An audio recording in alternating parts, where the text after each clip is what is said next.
Hi, my name's Seth, and welcome to my 12th house series. So, I'm going to be taking this time to talk about a specific sign in the 12th house. If you don't really understand what the 12th house is, if you don't understand a lot about that sign, if you don't actually know what sign is in your 12th house, I put a few links right up here to give you guys some references on where to look and where to find this information. Then come back to the series and look at specifically what's going on in your 12th house and engage with me on what that means to you and what that means for what you're trying to do in this world. Virgo in the 12th house.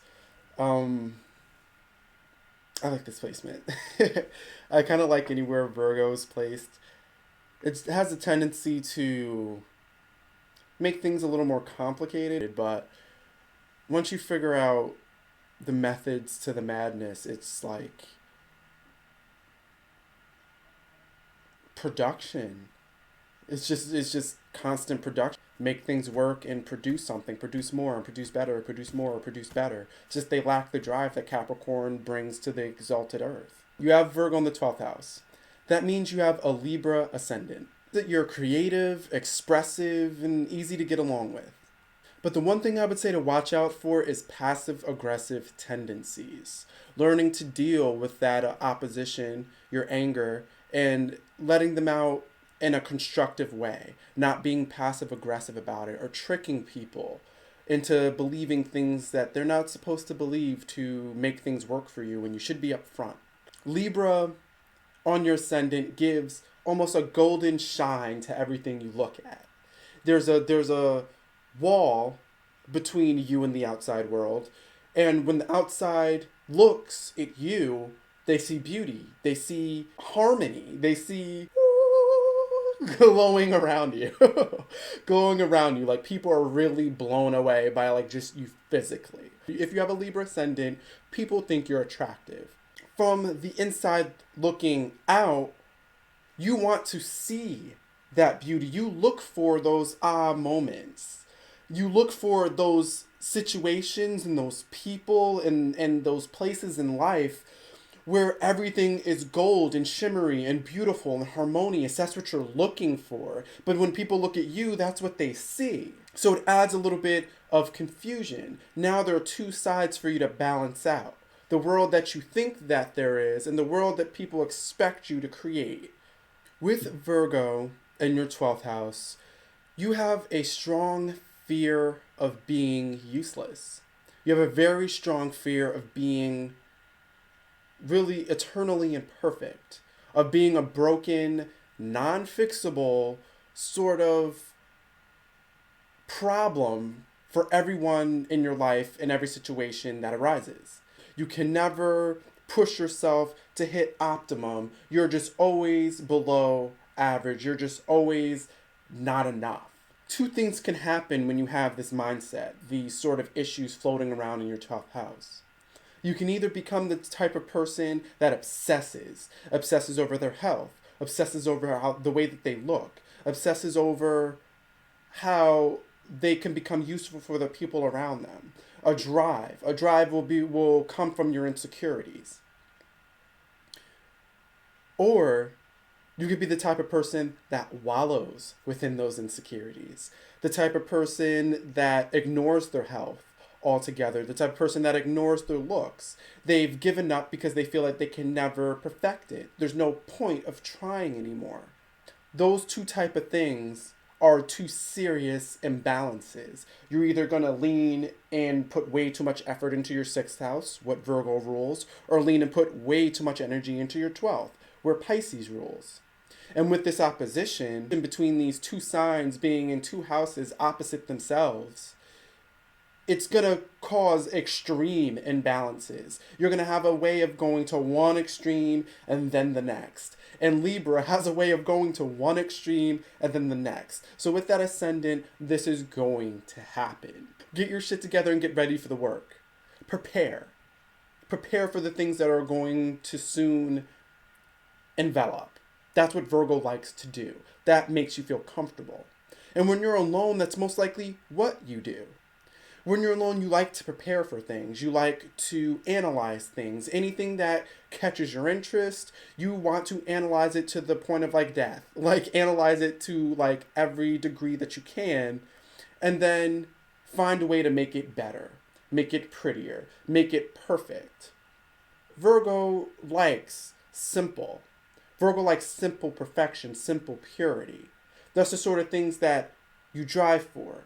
The sort of things that make you feel humble and grounded and feel like you're making sense. It helps you make decisions, and Libra knows they do not like making decisions.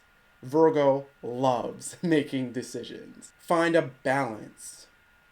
Learn to relax a little while you do the work, while you start to disseminate things and break them down and separate what's important and what's not. Don't get overly critical. Find a balance between this Virgo and that Pisces energy. That's what you're good at. You have a Libra Ascendant, so finding balance, you'll find it easily. You'll find what feels good and what works. Learn this. Give yourself time to fail a few times, to get into it and to feel your oats. The person that you are at work is fluid. This person goes out and melds with the world easily. When it comes to work, when it comes to working with someone, you start to have this click of intuition. You start to have this sort of spark of inspiration that comes from nowhere while you're surrounded by people. You start to have this real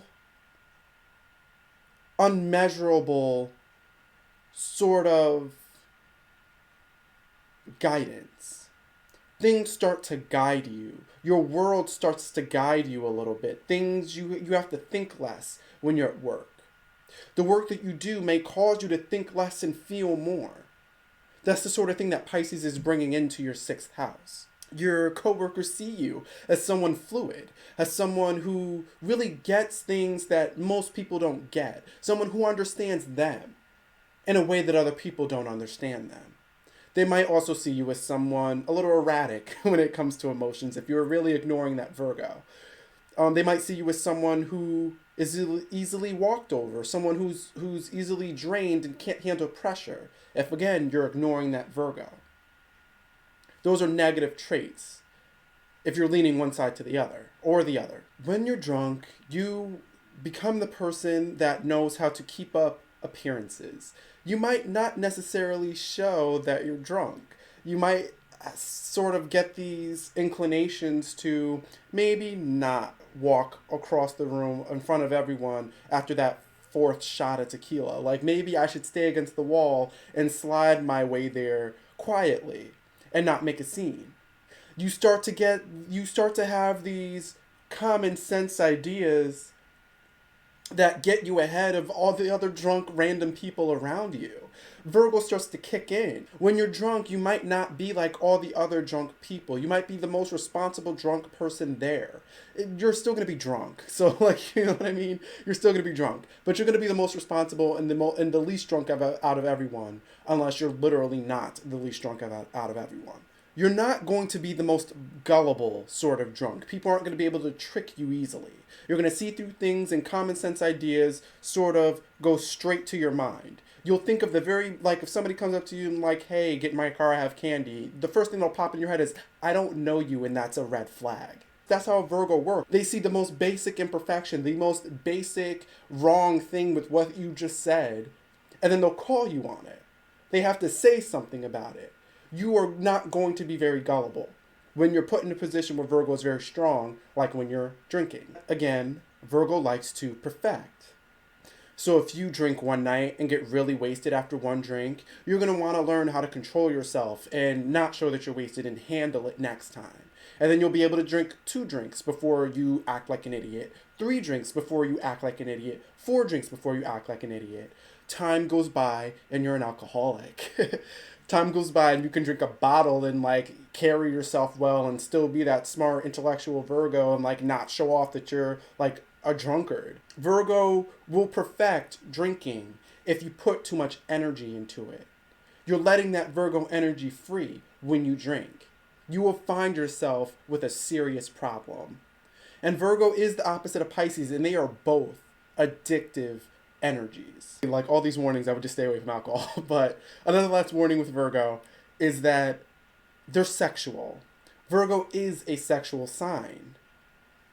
If you're drinking and you can't think of anything past common sense why you shouldn't go home with this really cute, safe, well-dressed, good-smelling guy, you're going to find yourself always going home with the safe, well-dressed, good-smelling guy or girl. You'll become a lot more sexual than you might be comfortable with. If you are not comfortable with finding yourself in sexual situations, constantly finding yourself in sexual situations, drinking and drugs in general are not good for you. Virgo likes sex. They do not talk about it because it's going to embarrass them what they're willing to do. You will find yourself willing to do things. You're not going to be happy in the morning. I promise you that. In conclusion, you have a Libra Ascendant. You want to bring beauty into the world. People see beauty within you. Beauty is not easy. Beauty takes pain and beauty takes work. That's what your 12th house Virgo is there to keep in mind for you. When you are alone, you do that work. You figure out what it takes to be beautiful. And then you go out into the world and you achieve it. Thanks for watching. Subscribe, leave a comment, let me know how you feel. And yeah. Yeah.